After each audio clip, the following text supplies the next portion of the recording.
자, 그러면 여러분 그리스도 이제 2강 그리스도의 두 본성에 대한 교리사적인 고찰, 아까 말했죠. 기준점은 몇 번째 공의회다? 그렇죠. 네 번째 공의회 뭡니까? 칼케돈 공의회. 제일 중요한 교리적인 사항, 그렇죠. 한인격 두. 이것만 외우면 괜찮아요. 그 다음에 뭐 두 의지 이런 건 이제 따라가면 되는 거니까. 아까 우리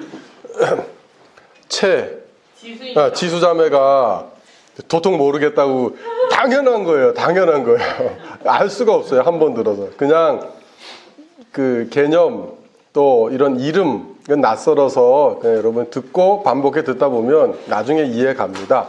그래서 혹시 그러니까 이제 초대 교회사 안에서 벌어진 논쟁이잖아요. 그래서 교리적인 내용만 뽑아서 다뤄서 조금 어려울 수 있는데 여러분 이제 국내 저자가 쓴 책 중에 이 책을 한번 나중에 기회가 되시면 박용규 박사님이 쓴 누가 있나요? 초대 교회사라는 책이 있어요.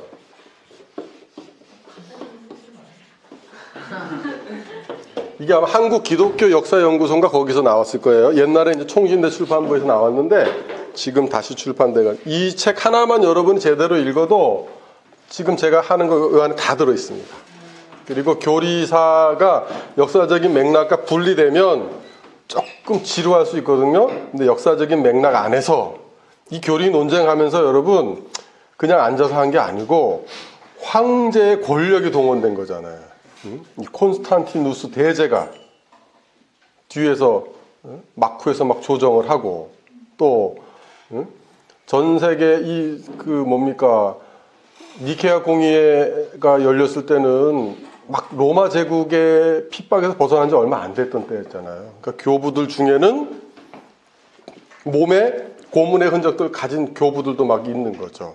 그런 그 역사적인 배경을 보면 이제 좀 더 여러분에게 이게 그냥 고백이 아니구나.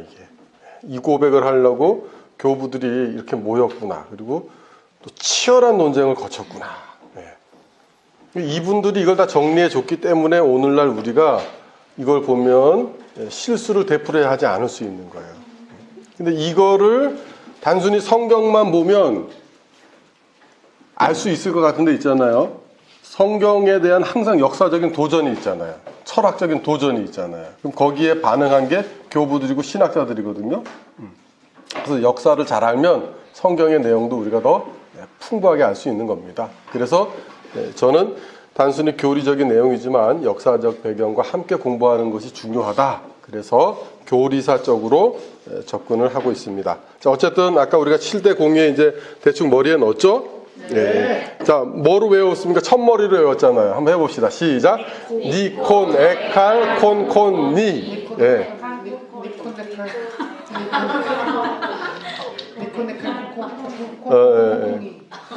아니, 나는 이거를 40 넘어서 누가 이렇게 외우라고 가르쳐 주더라고요. 쏙 들어왔어요, 머리에.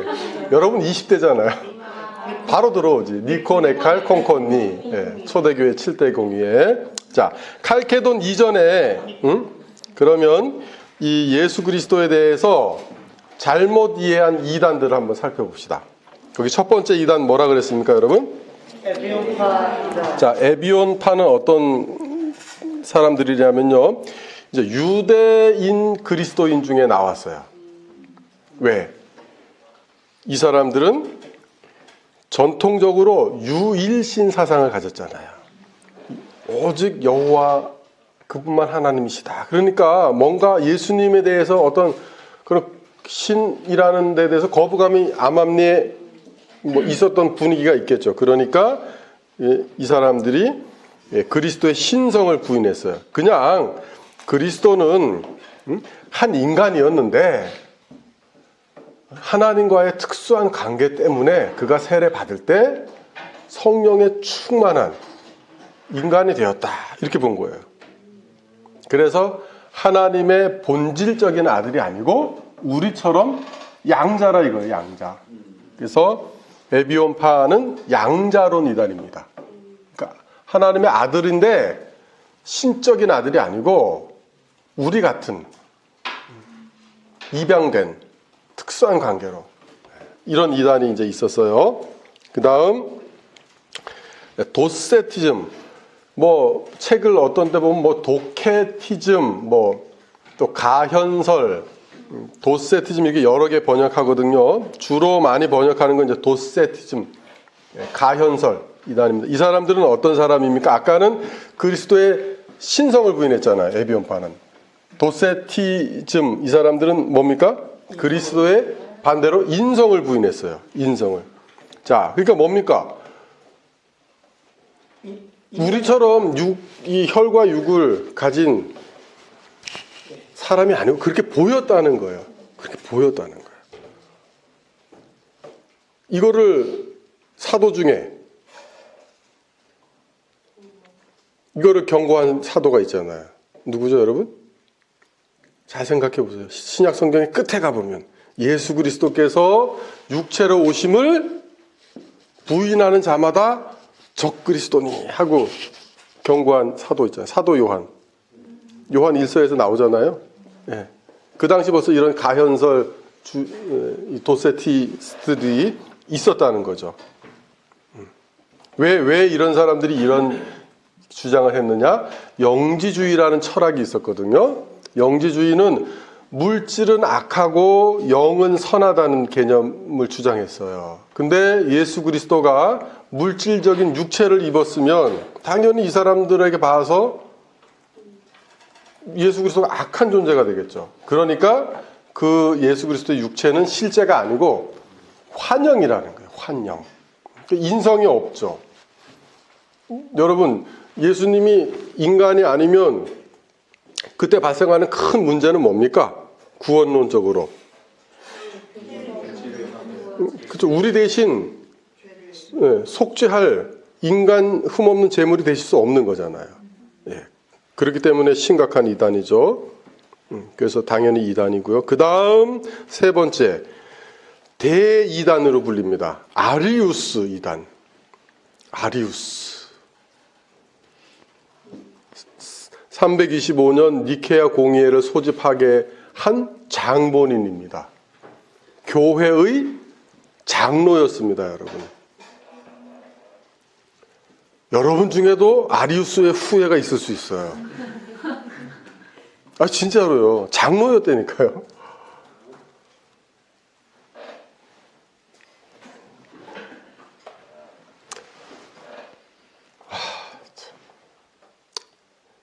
여러분, 진짜 좋은 책 잘 읽고, 제가 페이스북을 코로나가 터지면서 시작했거든요. 와, 별의별 사람들이 다 있어요. 별의별 목사들이 다 있어요. 성도들에게 독을 먹이는 목사들이 있더라고. 막 깜짝깜짝 놀래요. 이게 성도라고 다 성도가 아니고 목사라고 다 목사가 아닌 거예요, 여러분. 조심해야 돼요. 다 교회 안에서 나온 이단이에요, 여러분. 아리우스, 예수 그리스도의 완전한 신성을 부인한 거죠. 그는 존재하지 않았던 때가 있었다. 어느 시점에선가 태어났다. 그러나 우리 인간보다는 훨씬 위대한 거의 신적인 존재다. 이제 신학적으로는 유사 본질이라 그랬죠. 성부, 삼위일체와. 근데 이때 우리 교회가 처음으로 공회를 열어서 NO! 예수 그리스도는 성자 하나님으로서 성부 하나님과 동일 본질이시다 하는 걸 가르쳤어요. 이게 이제 그 이오타 논쟁이라고 있거든요. 원어를 쓰려고 그러는데 자꾸 자신이 없네. 이제 말로 할게요, 그냥. 동일 본질은 호모우시우스예요, 헬라어로. 근데 여기에 이게 동일 본질인데 유사 본질은 뭐라 그러냐면 호모이우시우스예요. 이오타가 들어가요. 이오타, 헬라어. 이오타. 영어로 I죠, I. 이 하나 차이로 완전한 하나님이냐, 그저 비슷한 하나님이냐가 갈린 거예요, 여러분. 그래서 나중에 이런 그 맥락을 모르고 어떤 사람들은 이걸 이오타 논쟁이라고 막 우습게 막 폄하하는 사람들도 있거든요. 그 절대 아니죠. 동일 본질이신 하나님이셔야지 우리를 위한 영원한 구원자가 되시잖아요. 그렇죠? 네. 성부 하나님과 성자 하나님이 동일 본질이 아닌데 우리가 그 예수 그리스도를 구원자로 믿으면 그 예수 그리스도가 우리의 완전하고 영원한 구원자가 되실 수 있습니까? 없습니까? 없죠. 당연히 없죠. 네. 참 신이 아닌데 어떻게 우리를 영원히 구원할 수 있어요? 절대 안 되죠. 그리고 그런 신을 예배하는 우리는 뭡니까? 우상숭배자잖아요. 우상숭배자. 그렇지 않아요? 그래서 아타나시우스가 들고 일어난 거죠. 아타나시우스가 알렉산드리아의 교부였거든요. 이 주장 하나 때문에 평생을 유배지로 쫓겨다닙니다. 사막에 들어가 숨기도 하고요. 그 주교로 뽑힌 다음에 거의 대부분을 유배지에서 이거 외치다가 그렇게 나온 고백이 여러분 니케아 신경입니다. 니케아 신경. 여러분 우리는 주로 예배 시간에 사도신경을 많이 고백하잖아요. 근데 이제 여러분 나중에 다른 교회 가시거나 아니면 외국에 나가서 예배 드리실 때 니케아 신경을 고백하는 교회를 볼 수 있어요. 또 칼케돈 신경도 고백하는 교회도 볼 수 있어요. 그때 이상하게 생각하실 필요가 없어요. 우리가 고백하는 신조, 신경, 사도신경이 제일 이제 보편적으로 고백하고 그 다음 니케아 신조, 그 다음 칼케돈 신조 이런 것도 다 우리가 그리스도인으로서 고백하는 신조예요, 여러분. 그게 있다는 걸 알아두시고 그런 신조, 신앙 고백이 이런 투쟁과 정말 피와 눈물을 거쳐서 나왔다 하는 걸 기억해 주시기 바랍니다. 그 다음 이제 네 번째 여러분 아폴리나리우스라는 이단이 있어요. 자, 이 사람은 뭘 부인했느냐? 그리스도의 참된 인성을 부인했어요. 인성을 인정하긴 했는데 그 인성이 그러니까 삼분설주의자예요. 인간의 이해에 있어서. 몸과 혼은 우리와 똑같지만 그리스도의 영은 로고스가 대치됐다는 거야. 잘 이해가 안 가죠, 여러분? 자, 우리 인간의 구성 요소가 2분법이 있고 3분법이 있잖아요. 영혼과 육체로 보통 나누잖아요. 그게 이제 우리 개혁교회의 고백이에요. 영혼과 육체로. 근데 헬라 사상에 의하면 그게 아니고 인간은 세 부분으로 나뉘어져 있다는 거예요. 몸, 혼, 영. 세 부분으로 나뉘어져 있다는 거예요. 근데 아폴리나리우스는 몸과 혼은 우리와 동일하지만 영이 죄를 지었기 때문에 인간의 영이 그래서 예수 그리스도의 그 영은 우리의 영과 다른 로고스의 영이다 이거예요. 그런 주장을 했어요. 그러니까 예수 그리스도가 우리와 비슷한 인간이지 똑같은 인간은 아니잖아요. 그래서 참된 인성을 부인한 왜 영을 죄의 자리로 본 거예요. 이 사람이 영을. 근데 영만 죄의 자리입니까, 여러분? 몸도 죄의 자리잖아요. 근데 그래서 아폴리나리우스는 그리스도께서 무죄하시려면 우리 인간과 같은 영을 지니면 안 된다 이렇게 주장한 거예요. 이거 여러분 꽤 그럴듯하지 않아요? 그렇지 않아요, 여러분?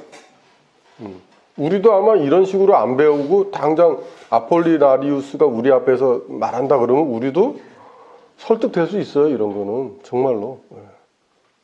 이런 아폴리나리우스 같은 이단은 그래서 아리우스 같은 이단하고는 좀 달라요. 같은 이단인데 악의적인 것 같진 않아요. 제가 보기에 오류, 실수.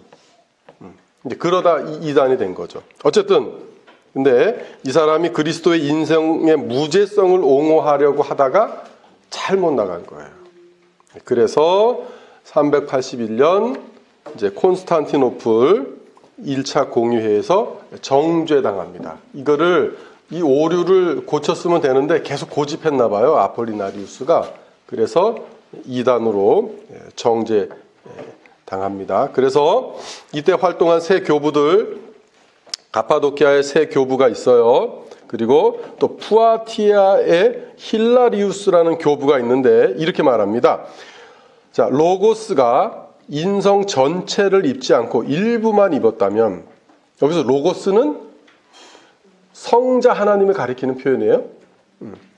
자, 성자 하나님께서 인성 전체를 입지 않고 일부만 입었다면 인간의 완전한 구속주가 될 수 없을 것이다. 아주 적절한 반박이죠. 그렇죠? 만약에 몸과 혼만 우리와 같은 예수님이다 그러면 우리의 몸과 혼만 구원받는 거예요. 영은 구원 못 받는 거예요. 네, 그래서 아니다. 전인으로서의 죄인 전체가 구원받아 새로워져야 됐기 때문에 그리스도의 인성도 우리와 당연히 똑같아야 된다. 이렇게 이제 논리적으로 반박을 해준 거죠. 우리도 이런 고백을 따라가는 겁니다, 여러분. 그 다음, 자, 네스토리우스 이단이 있어요. 네스토리우스 이단. 이제 오늘날의 어떤 책을 보시면, 아, 네스토리우스는 오류지 이단은 아니다. 이렇게 말하는 책들도 있어요. 이해가 가요. 왜 그렇게 말하느냐. 자, 네스토리우스는 뭐라고 주장했냐 하면요. 두 본성이 있잖아요. 신인. 그러니까 당연히 이제 그리스도도 두 인격을 가진 것처럼 말한 거예요. 이런 실수를 한 거죠. 그리고 또 네스토리우스는 인성과 신성이 완전히 연합을 이룬 게 아니라 분리된 것처럼 이런 식으로 설명을 했어요. 그래서 그리스도의 본성에 마치 두 인격을 지닌 존재처럼, 그러니까 두 본성을 말한 건 네스토리우스도 같아요. 근데 두 인격을 말했다는 거죠. 이게 문제잖아요. 그렇죠? 한 인격의 두 본성이잖아요. 아까도 말했듯이 두 인격을 지니면 그건 분열된 존재예요.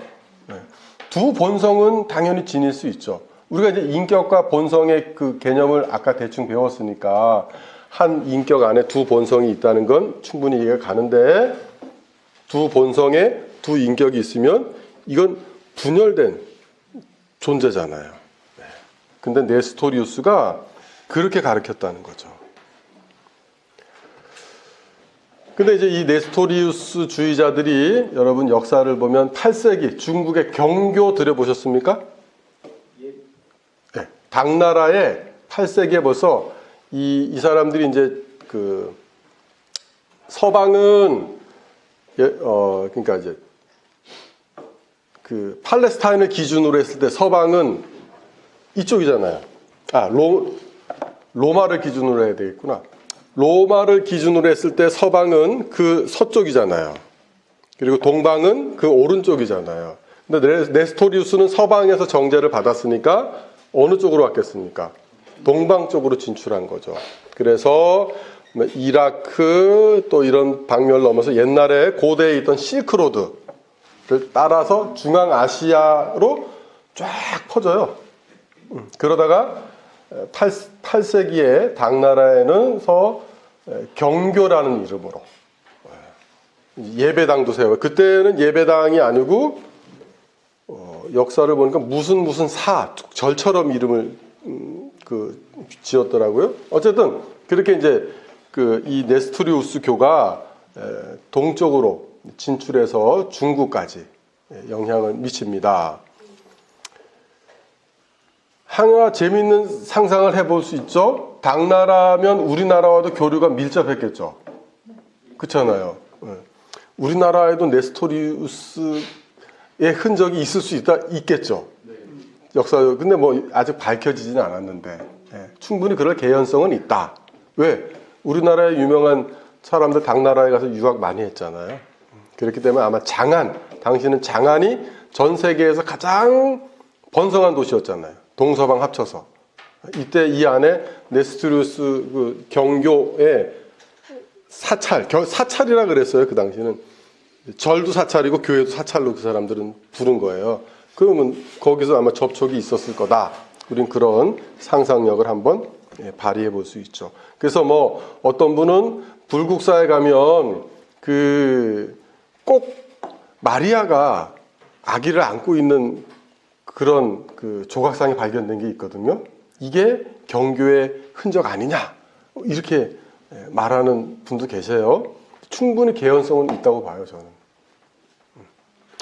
어쨌든 이건 이제 곁가지고, 이 네스토리우스는 그래서 이 사람은 완전한 이단이라기보다 어떤 좀 오류를 범한 것이다, 이렇게 오늘날 해석하는 학자들도 있는데, 어쨌든 정통은 아니다 하는 거예요. 정통은 뭡니까?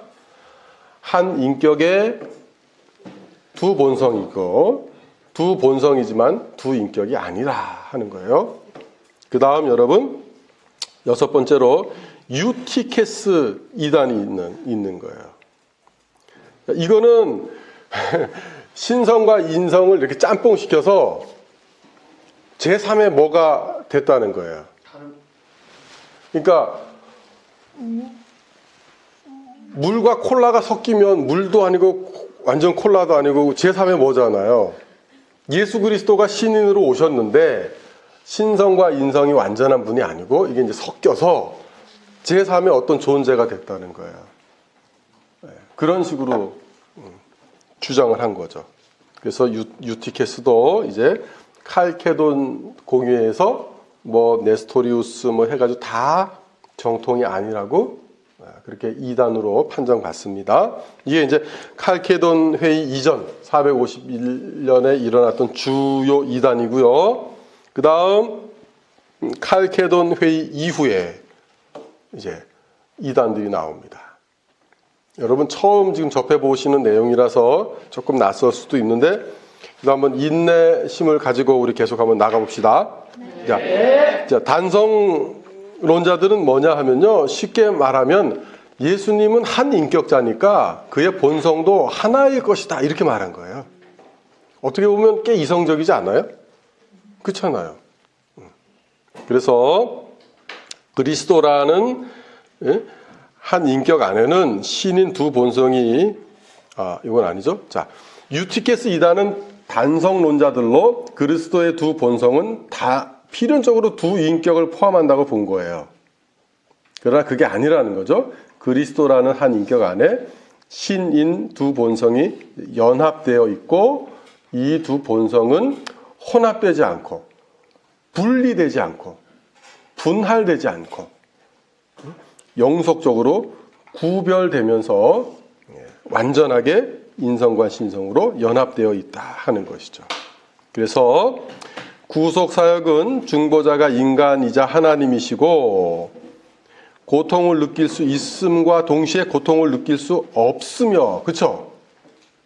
신성과 인성이 다 들어가는 거죠. 그 다음 죽어야 할 존재이자 영원히 죽을 수 없는 존재일 것을 요구한 거죠. 그렇죠? 나누어서 생각해 보면.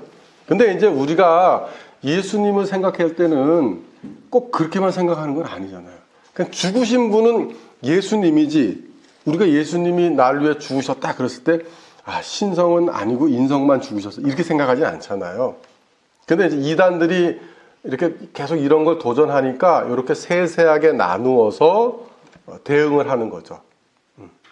그래서 좀 더 이런 어떤 그 어려운 개념들이 등장하기도 했고, 때로 이단들이 철학 용어를 써서 도전을 했기 때문에 교부들도 불가피하게 철학 용어로서 맞대응하느라고 그 대응이 어려워진 측면이 있는 거예요.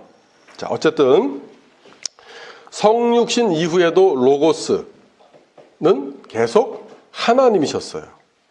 종의 형체를 입었다고 해서 신의 형체, 신의 본체 자체가 손상된 것은 아니다. 그리스도의 인성은 영속적인 것이고 이것을 부정하는 것은 그리스도의 고난의 실제성을 부정하는 것이다. 그렇죠? 여러분? 단성로는 역사적으로 이집트 곱트 교회가 지금까지도 고수하고 있습니다. 근데 여러분, 제가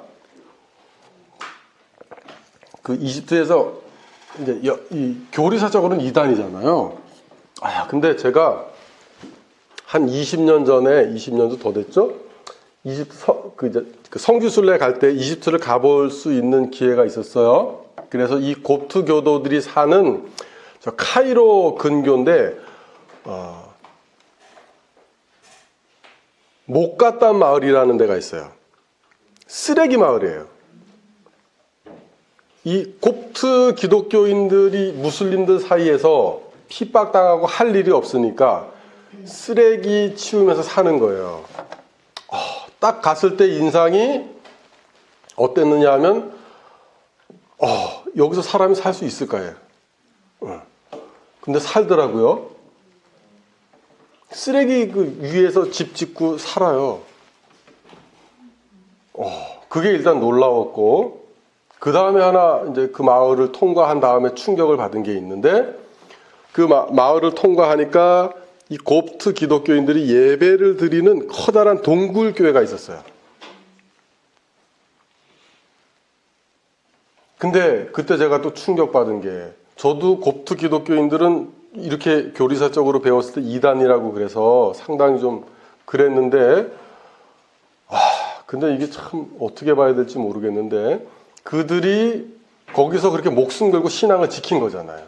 그 동굴교회 그런 데서. 근데 거기서 또 하나님의 역사가 계속 일어났다는 거예요. 사람들이 믿음을, 어쨌든 그 사람들은 무슬림이 안 되려고 계속 지금까지도 핍박당하면서 죽음까지 고소하면서 왔잖아요. 그러면서 거기서 하나님의 역사로 어떤 치유가 일어나고 이런 얘기를 들었을 때, 역사적으로, 교리적으로는 이 사람들이 단성론자가 분명히 잘못됐는데, 실제 가보니까 그렇진 않다는 게 나오는 거예요. 이걸 이제 어떻게 받아들여야 되나.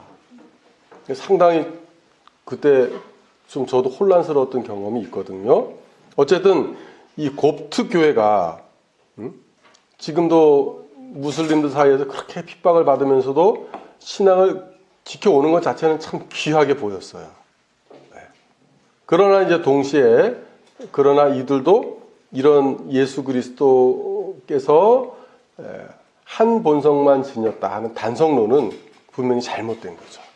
그러니까 여러분, 우리가 이단을 판별할 때 어떤 악의적인 이단은 정말 우리가 배척하고 아주 철저하게 그렇게 해야 되지만, 어떤 오류나 역사적으로 이렇게 접근했을 때 그 사람들의 이제 실체를 보면서 그 안에서 또 하나님의 역사가 있을 수 있다 하는 이런 열린 마음은 가져야 되겠다는 거예요. 너무 교리적으로만 딱딱 이렇게 해서 정죄를 하기 쉽거든요. 특히 우리 개혁교회가 좀 그런 경향이 강해요. 왜냐하면 개혁교회는 교리의 중요성을 강조하잖아요. 그리고 교리가 올바라야 되잖아요. 그러다 보니까 교리적으로 조금 다르면 이제 뭐라 그래야 될까? 정죄하고 그러기 쉽거든요. 근데 그런 자세는 조금 우리가 지양해야 되겠다. 저 사람들이 왜 저런 소리를 했나 한 번 더 들여다보는 그런 어떤 마음을 가지면 좋겠다 하는 거예요. 자, 어쨌든 여러분, 그러면 이제 이런 칼케돈 전후에 그런 대응을 보면서 우리가 이 칼케돈 신앙 고백을 한번 읽어봅시다. 그러면 여러분, 지금까지 제가 설명한 게 이제 이해가 될 거예요. 천천히 한번 같이 읽어봅시다. 칼케돈 교부. 자, 제가 중간에서 끊으라 그러면 같이 끊어보세요, 한번. 자, 첫 문장 읽어봅시다. 시작.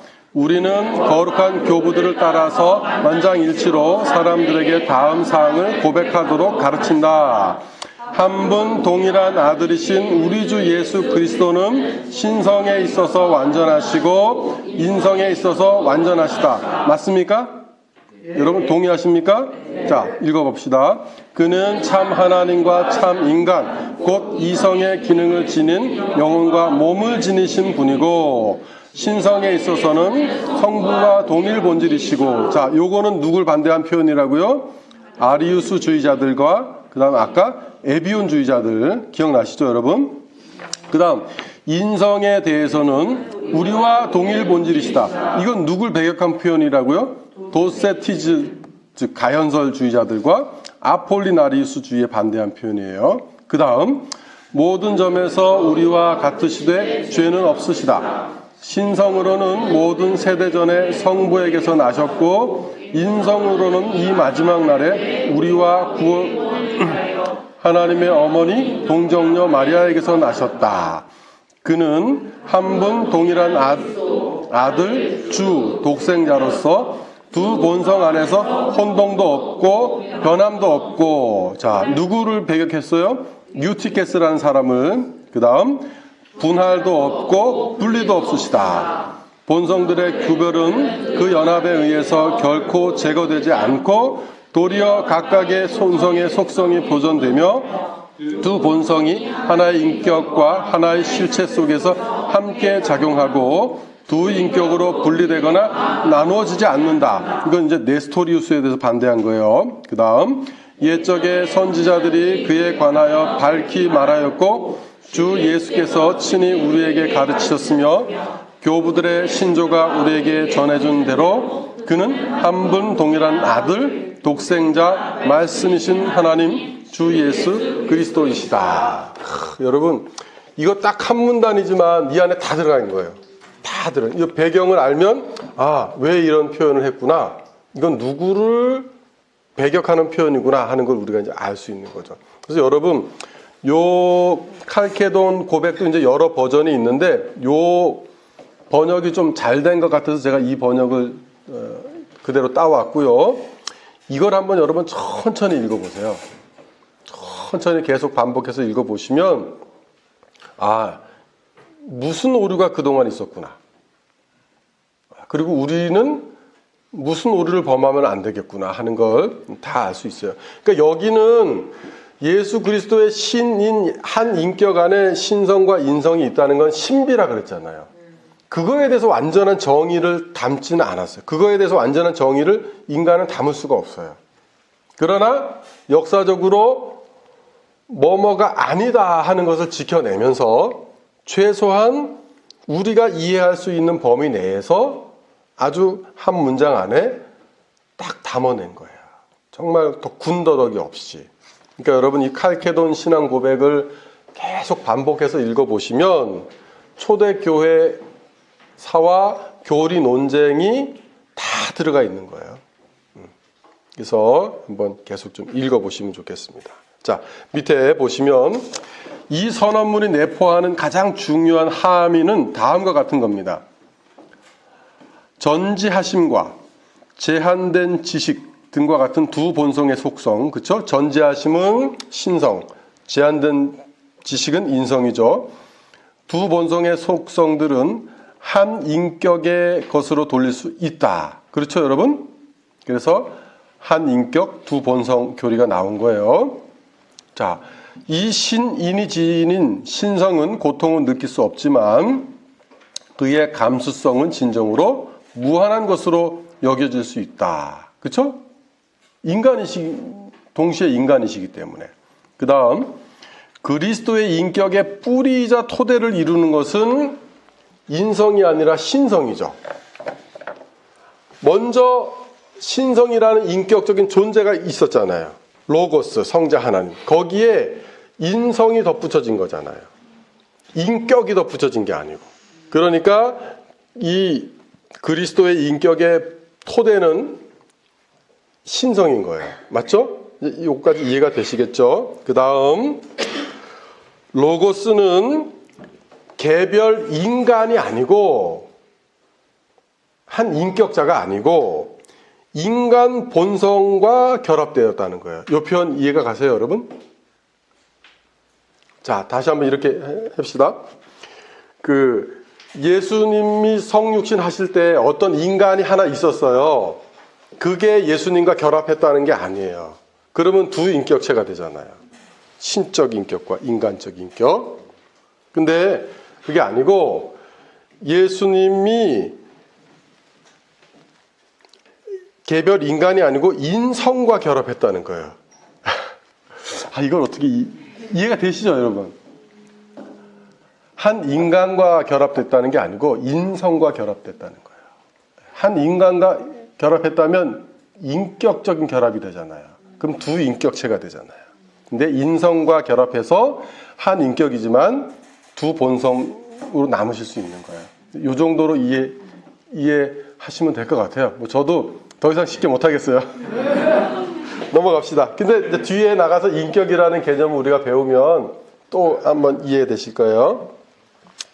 자, 거기 설명 나오죠. 로고스는 개별 인간이 아니라 인간 본성 자체와 결합돼 하나가 되었는데 왜냐 그러냐 하면 먼저 한 개별 인간이 있었고 삼위일체 하나님의 제2위가 자신을 그 인간과 결합시킨 게 아니었기 때문에요.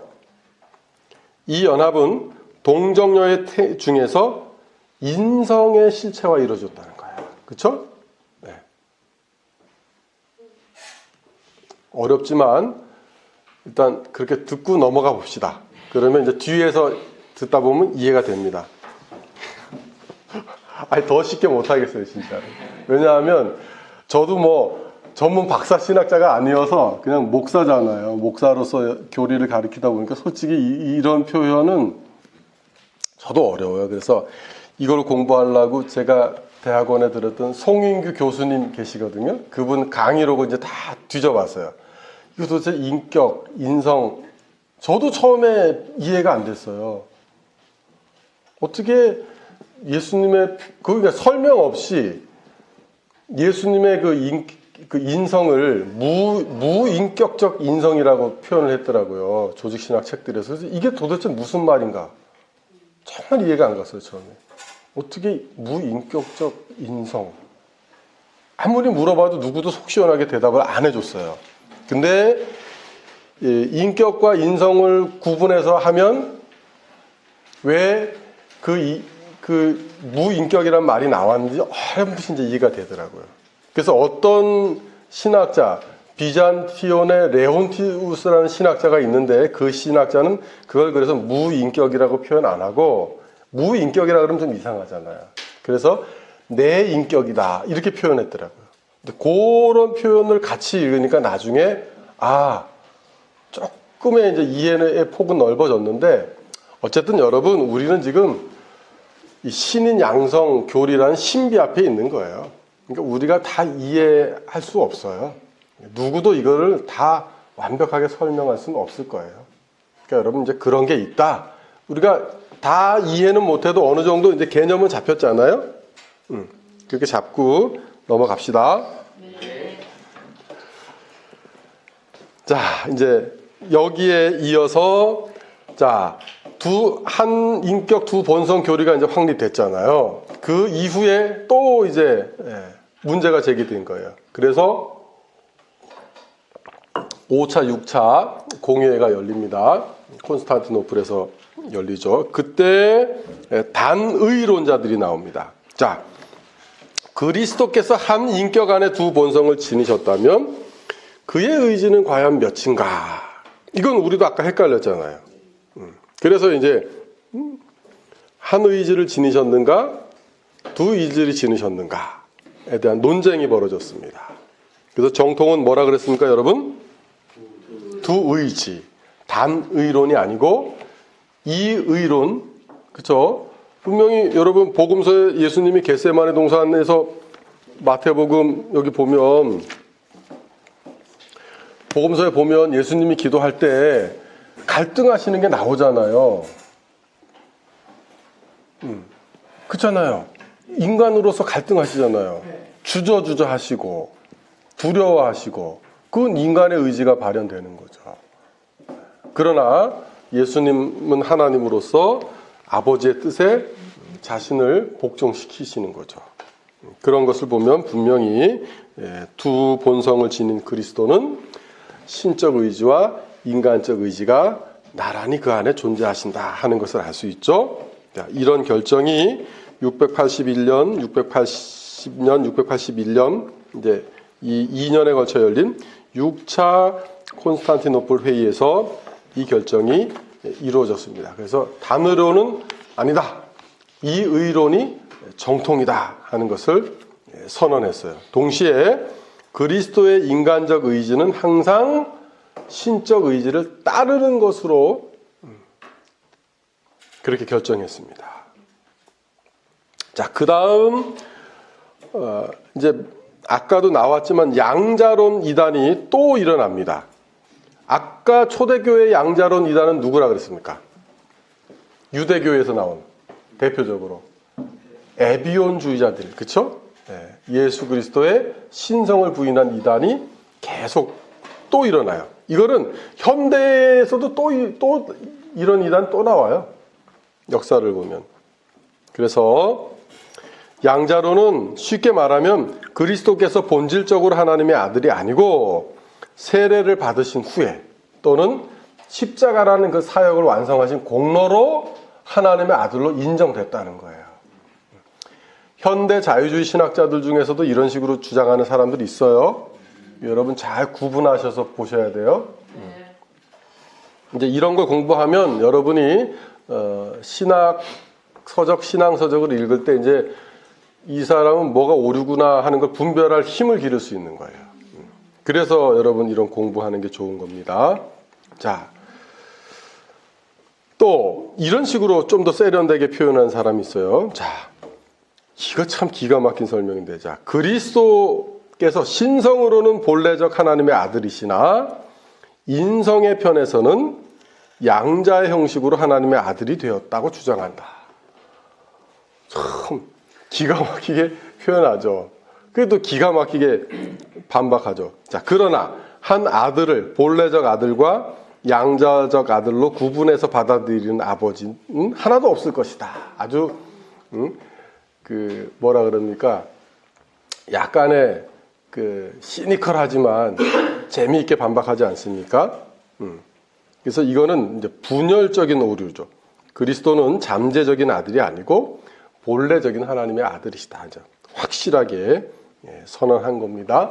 여기에 대한 여러분 이런 이제 또 중요한 고백 중에 하나가 1566년 제2차 스위스 신앙 고백에서 이런 양자론 이단까지 나온 것을 종합해서 다시 한번 고백합니다. 이거는 여러분 한번 이제 읽어보시고요. 그 다음 우리가 지금 예수 그리스도에 대해서 역사적으로 어떻게 반응했나 보는 거잖아요. 자, 이렇게 해서 이제 초대교회 중세 초반, 그 다음에 종교계까지 내려왔고, 우리 지금 2000년을 훌도보는 거예요. 자, 18세기 이후에 또 새로운 기독론의 시대가 도래합니다. 자, 18세기가 철학적으로는 어떤 시대입니까, 여러분? 계몽주의 시대잖아요. 계몽주의는 누가 중심입니까? 인간 중심이잖아요. 그러니까 당연히 그리스도도 성경 중심이 아니고 인간 중심으로 보는 거예요. 자, 그래서 이제 이런 표현이 나옵니다. 성경은 이제 계시잖아요. 하나님 우리에게 주신 거잖아요. 그러니까 성경에 있는 기독론은 위로부터의 기독론이에요. 근데 자유주의자들은 이제 아래로부터의 기독론을 말하는 거죠. 그러니까 우리가 보기에 예수 그리스도가 어떤 분이냐, 이런 이해를 가지고 인간 중심으로 보는 거예요. 그래서 이 아래로부터의 기독론, 이제 이렇게 이제 좀 신학적으로는 표현하는데요. 자, 이 사람들이 이렇게 말함으로써 교회는 언제나 신적 예배의 대상으로 여겨져 왔던 그리스도를 그냥 단순한 도덕 교사로, 인류의 4대 교사 중에 한 명 정도로 보는 거예요. 부처가 있고 공자가 있고 뭐 소크라테스가 있고 그 중에 예수도 끼워주자. 위대한 도덕 선생 정도로 보는 거죠. 자, 이거는 유럽에서 계몽주의가 발현되면서 그런 시대적 정신에 따라서 성경도 이제 해석하는 겁니다. 그리고 그런 계몽주의는 이후에 계속 꺼진 게 아니라 지금까지도 영향을 미치고 있습니다, 여러분. 우리나라에서도 신학교에서 이렇게 가르치는 신학교 많아요. 저도 처음 신학을 그런 데서 배웠어요, 여러분. 그래서 목사가 돼서 제가 교단을 옮겼어요. 저 원래 장로교 목사가 아니었어요. 아주 자유주의적인 교단에 있었어요.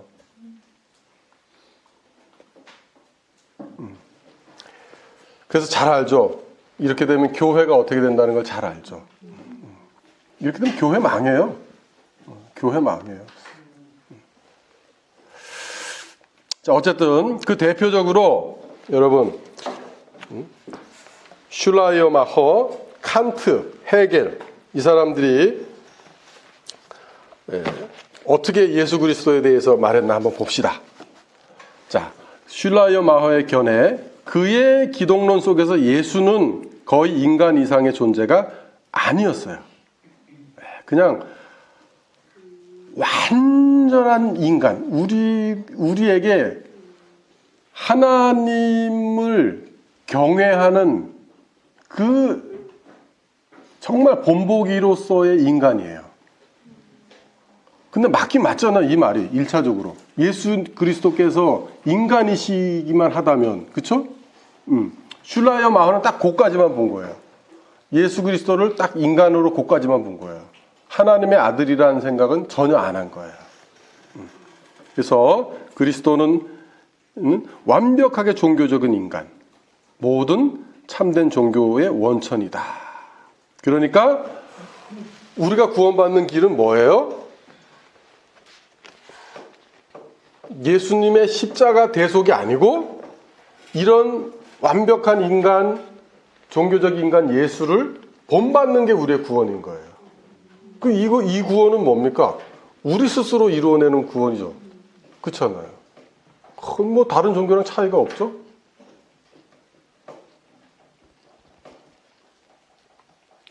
여러분 어떻습니까? 도전이 되십니까?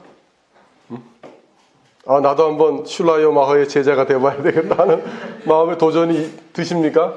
젊은 여러분 힘이 있잖아요. 참 슐라이어마허 그래서 자유주의의 아버지라 그래요. 독일의 유명한 그 당시에 여러분 엄청난 인기와 존경을 누렸던 신학자입니다. 만만하게 볼 수가 없어요. 우리 개혁주의 진영에서는 이렇게 보지만 지금도 자유주의 진영에서 슐라이어마허를 이렇게 비판하면 여러분 안 먹혀요. 알아두세요. 우리가 비판한다고 다른 사람들도 동의한다? 여러분 절대 안 그렇습니다. 자, 칸트는 철학자인데 여러분 동시에 신학 작품도 남겼어요. 자, 칸트가 생각한 그리스도는 그냥 한번 같이 읽어봅시다. 시작. 칸트가 생각한 그리스도는 단지 무엇보다도 이상적인 이상, 윤리적 완전의 이상이었다. 인간을 구원하는 것은 이 이상에 대한 믿음이지 하나의 인격으로서의 예수에 대한 믿음이 아니다. 예, 그러니까 예수님이 그냥 필요한 거예요. 인간의 도덕성을 위해서.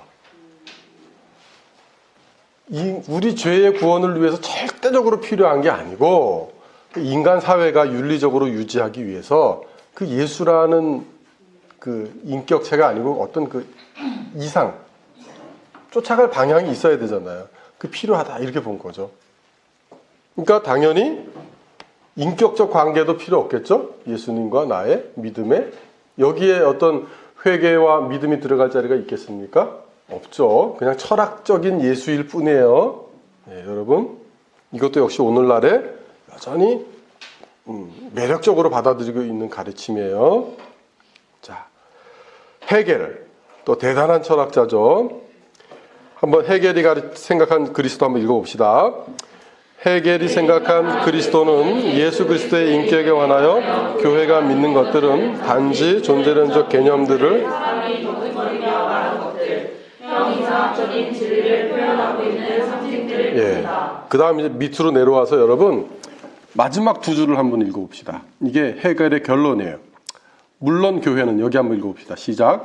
물론 교회는 이러한 사상을 오직 상징적이고 불완전한 방식으로만 표현할 뿐이고 철학은 이 사상의 좀 더 완전한 표현을. 그러니까 여러분, 헤겔이 볼 때 신학은 그저 좀 덜 떨어진 사람들이 하는 거예요. 신학은. 저와 여러분은 아주 덜 떨어졌죠. 철학을 해야 진짜 인간이 된다고 본 거예요. 참 자신만만하잖아요. 진짜 교만한 거죠, 이 사람. 그리고 이 헤겔은 그러니까 종교를 아주 좀 질 낮은 사람들이 의지하는 걸로 봤어요. 정말 자기처럼 지적인 사람들은 철학을 통해 구원받지 이런 기독교를 통해 구원받는다, 그렇게 얘기하지 않았어요. 그래서 헤겔은 자기 안에 절대 정신이 구현됐다고 본 거예요. 이 사람은 신을 절대 정신이라고 부르잖아요. 저도 헤겔 잘 모르는데 어쨌든 이 얘기를 읽는 순간, 야, 진짜 이 헤겔이라는 인간이 정말 신성모독자구나 하는 걸 느꼈어요. 절대 정신의 구현인데 그게 자기 안에서 이루어졌다는 거예요. 이 정도 표현하려면 거의 정신병자죠, 제가 보기엔. 아니, 얼마나 자신만만했으면 자기 안에서 절대 정신이 구현됐다고 표현할 수 있겠어요. 자기가 신이라는 얘기죠. 교회가 가르치는 건 그건 아주 하급한 사람들이나. 자, 여러분, 근데 이런 슐라이어마허, 칸트, 헤겔은 남의 얘기가 아니에요. 우리나라 신학계에도 아직 지대한 영향을 미치고 있고, 여러분, 철학계에서는 뭐 말할 것도 없죠. 근데 여러분, 이런 교리사로 우리가 초대교회부터 지금까지 쫙 일별해 봤잖아요. 그렇죠? 정통을 지킨다는 게 쉬운 게 아닌 거예요. 우리는 개혁교회 안에 있고 우리 개혁 신학의 선배들이 배운다는 내용을 받아들이잖아요. 근데 우리는 아주 마이너예요, 마이너. 신학의 세계에서 절대 우리가 여러분 메이저가 아니에요. 마이너입니다, 진짜. 그리고 여러분은 진짜 이상한 사람들이에요. 이 마이너의 대열에 끼겠다고 왔잖아요. 근데 여러분, 우리가 믿는 게 진리입니다. 그걸 확신하시기 바랍니다. 그것 때문에 우리가 정통을 찾는 작업을 하는 거예요. 그래서 성경도 우리가 열심히 읽어야 되지만 여러분, 역사 공부도 열심히 하셔야 되고요. 그 다음 어차피 여러분 1년 신학 공부하시려고 이렇게 또 공동체 훈련 받으려고 투자한 거잖아요. 책 열심히 사서 읽으세요. 요즘은 이제 책 잘 안 본다 그러잖아요. 근데 여러분, 그런 세태도 좀 여러분은 거스를 필요가 있습니다. 책을 많이 읽으시고 그렇게 해서 단지 우리가 지식적으로만 이렇게 어떤 신학을 전수받는 게 아니라 아까도 말씀드렸지만 자꾸 이런 교리의 내용을 묵상하는 훈련을 통해서 나의 인격에 이런 성경의 가르침이 스며들도록, 특별히 우리가 예수님에 대해 오늘 우리가 배웠지 않습니까? 이거를 오늘 잠깐씩 묵상하면서 다시 한번 이렇게 되새기면 좋겠습니다. 자, 여러분, 이래서 이제 오늘 첫 시간 마쳤고요. 어쨌든 우리를 움직이는 두 가지 인식의 원리가 있어요. 외적인 인식의 원리는 성경입니다. 그렇죠? 우리 안에서 내적인 인식의 원리는 뭡니까? 이성입니까? 믿음입니까? 응? 믿음이에요, 믿음. 그렇다고 이 믿음이 이성을 배제하는 믿음입니까? 아니에요. 이성을 날카롭게 하고 이성을 새롭게 하는 믿음이에요. 어떤 믿음은 이성을 배제하는 믿음이 있어요. 맹신, 광신, 그런 거 여러분 따라가면 안 됩니다. 자, 이렇게 해서 우리가 예수 그리스도에 대한 이 교리가 다른 종교들, 또 다른 잘못된 신학으로부터 우리를 확실히 구별해주고 지켜준다 하는 것을 배웠습니다. 그래서 여러분 고백적인 신학이 되도록 합시다. 고백적인 신학. 경건으로 이어지는 우리의 신학 공부가 되도록 합시다. 예, 마쳤습니다. 혹시 질문하실 거 있으십니까? 오늘 배운 것 중에서? 더 한번, 예, 우리 자매님. 박예빈입니다. 박예빈 자매님. 칼케돈 회의 이후에 네. 동성자들에 대한 예. 그 신앙 고백 밑에 있는 함의에서의 그 전지하심과 제한된 지식이 두 본성의 속성들이 한 인격으로 돌릴 수 있다. 네. 이게 그러니까 하나님이시니까 전지하시고 인간이니까 지식에 제한이 있는데 한 인격의 것을 돌릴 수 있다. 이게 어떤? 한 인격 안에서 그 두 가지 일이 다 일어난다는 거죠. 예수님이 예를 들어 나다나엘을 대할 때 보지 않고도 나다나엘이 무화과 나무에 있었다는 걸 아셨잖아요. 이건 예수님의 전지하심이 발휘된 거죠. 근데 예수님이 모르는 것도 있었잖아요. 때와 마지막 날에 대한 그거는 아버지만 아신다 그랬잖아요. 그때는 인간으로서의 그게 한 인격 안에서 다 일어난다는 거죠. 그게 그런 신적인 모습과 인간적인 모습이.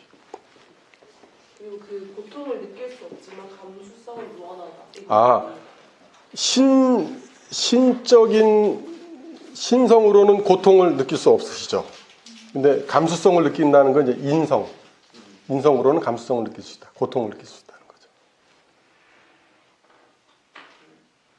그러면 예수님은 고통을 느끼시기도 하고 느끼시지 않기도 합니다. 나누어 표현하면 그렇게 표현할 수 있는데, 이제 이런 공부를 하다 보면 가끔 헷갈릴 수가 있어요. 그렇게. 근데 어차피 우리가 믿는 존재는 한 인격체로서의 예수님이잖아요. 근데 이제 왜 이렇게 우리가 좀 나누어서 공부하냐 하면 이단들이 도전해 왔잖아요. 그런 표현을 하다 보니까 이제 이런 표현이 나온 거고, 그리고 이제 신성과 인성을 우리가 구분해서 보다 보니까 이제 이런 표현이 나온 건데, 이걸 다 배운 다음에 우리는 이제 통합적으로 예수님을 바라봐야죠. 그러니까 예수님이 고통 받으신 거예요. 신인으로서. 이게 더 정확한 표현이죠, 어떻게 보면. 나누어서만 보지 말고. 이게 나누어서 보는 거는 그 어떤 표현의 정확성, 그 다음 이단들이 도전해 온 거에 대한 대응으로서 이렇게 나누어 본 거지, 성경은 그렇게 안 가르치잖아요. 그냥 예수 그리스도가 날 위해 죽으셨다 이렇게 말하잖아요. 이렇게 배우는 거 하고 우리가 신앙 고백적으로 한 인격자이신 예수 그리스도를 보는 거 하고 이제 통합적으로 나중에 볼 수 있으면 좋죠. 배울 땐 이렇게 배우더라도. 예, 우리 하은자매. 두 본성에 대해서 네. 인간으로의 본성 예시를 들어주신 게 잔에 피해가고 싶다 하신 그 말씀. 그것도 있고 여러 가지가 있죠. 또 다른 또 사도 바울이 말하죠. 하나님은 한 분이시오. 하나님과 인간 사이의 중보자는 한 분이시니 그 사람이신 예수 그리스도다. 이렇게 사람으로 표현할 때도 많잖아요. 그리고 많잖아요. 예수님이 수가성 우물가에서 피곤해 하시잖아요. 그거 인간적인 모습이죠. 또 예수님이 부활하신 이후에 베드로에게 나타나셔서 생선을 가져와라. 드시잖아요. 그런 건 다 예수님이 이제 신인이 영원히 결합된 모습. 예수님 계속 그렇게 계셔요. 영원히. 부활승천하시고 우리가 나중에 주님을 다시 뵐 때도 예수님은 그 모습 그대로 계셔요. 우리와 똑같은 모습으로.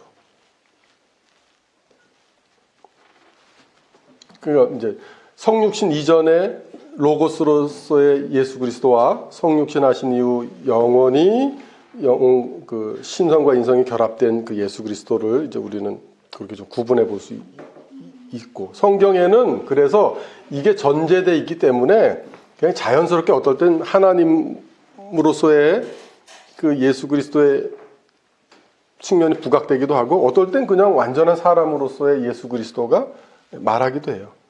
이게 모순되는 게 아니고 믿음에 있어서는 다 보여주는 거죠. 그리고 우리가 할 때 우리 말에 한계가 있잖아요. 인성을 말하는 동시에 거기다 신성을 같이, 그러니까 인성을 먼저 말하고 신성을 말할 수는 있는데 한 마디 안에 신성과 인성을 동일하게 담아낼 수는 없잖아요. 그러니까 성경도 그런 하나님의 말씀이지만 인간의 언어로 기록되었기 때문에 어떨 땐 신성만 표현하고 어떨 땐 인성만 표현하고 이런 게 있는 거죠. 근데 이제 교리는 그런 걸 모아서 보는 거죠. 모아서 조금 더 학문적으로 정리하고 요게 조금 더 체계화되면 이제 신학이 되는 거죠. 신학은 그래서 더 철학적인 내용 이런 게 많이 들어가죠. 교리는 그 이전에 어떤 성경의 그 뼈대가 되는 그 이제 이 틀이다 이렇게 이해하시면 될 것 같아요. 저 하나 네. 그 1강 마지막 네네네. 부분에서요. 예수님을 주라고 부르는 거에 대해서 소유권과 권위의 표현이기도 하고 네. 또 높아지신 그리스도를 부를 때 여기 해석에 교회의 소유주 통치자이시다라는 거 얘기해야 돼. 이 두 소유권이 어떻게 다른 건지. 잠깐만요.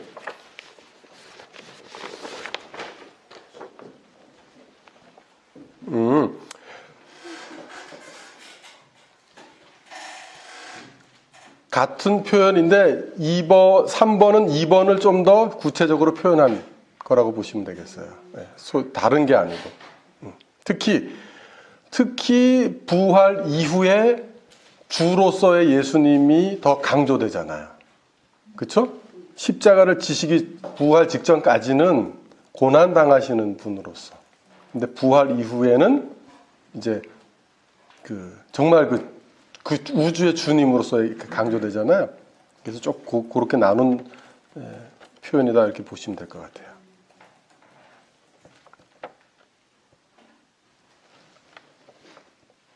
또 다른 질문 있으신가요? 어떻게 오늘 좀 이해가 되셨습니까? 네. 감사합니다. 첫 강의 잘 들어주셔서.